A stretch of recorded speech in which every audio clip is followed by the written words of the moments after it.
Our solar system consists of the Sun with 8 planets orbiting it, with an asteroid belt as well between Mars and Jupiter. Our Moon and other planets' moons are natural satellites. Our solar system is one of many found in our galaxy, which we call the Milky Way. It's believed that stars are the result of dust and gas particles in clouds, we call such a cloud a nebula, being attracted to each other due to gravity. The cloud becomes more dense and hotter until fusion starts to occur. A star will remain stable so long as the outward pressure from fusion and the force of gravity pulling inward remain balanced. We say it's in the main sequence stage of its cycle. When a star dies, the outward pressure increases, which causes it to expand, turning it into a red giant if it's a star a similar size to our Sun, or a super red giant for stars much bigger than our Sun. Once all the fuel for fusion has run out, a red giant will then collapse into a white dwarf, and then a black dwarf once it's cooled. A super red giant, however, explodes. We say it's gone supernova, leaving a very dense neutron star at the center,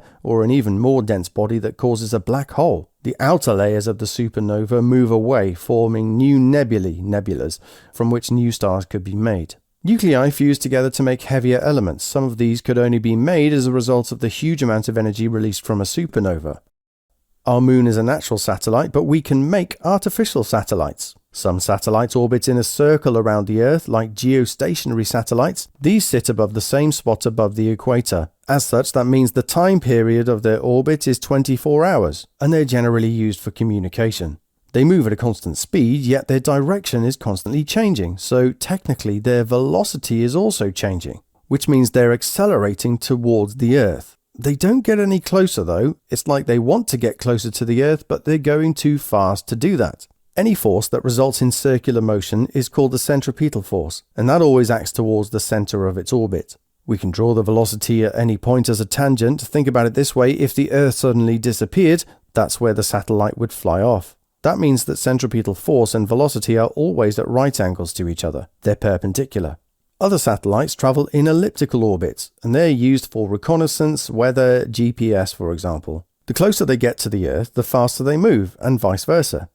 We have a good idea of what wavelengths of light are emitted from stars. However, when we look at distant stars and galaxies, these wavelengths appear longer. They've been shifted towards the red end of the spectrum. We say the light has been redshifted, similar to when the pitch of an ambulance siren drops when it's moving away from you. Like nina nina nina nina. This shows the galaxies are moving away from us, and this is the case in every direction we look. Not only that, the light waves from more distant galaxies are even more redshifted, suggesting they're moving faster away from us. We say they're receding faster at a faster rate. This implies that if we go back in time, all of these galaxies appear to have originated from the same point in space.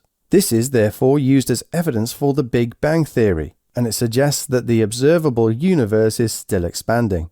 The other piece of evidence for it is CMBR, cosmic microwave background radiation. Outer space might look dark, but we can detect microwave radiation being emitted from very far away from all directions. This could be emitted as a result of matter still cooling down, so it seems we're looking at the edge of the Big Bang, which in essence means it's still going. So I hope you found that helpful. Leave a like and a comment if you did, and click on the card to take you to the playlist for all of the papers, and don't forget to check out the Science Shorts app to help you test your knowledge.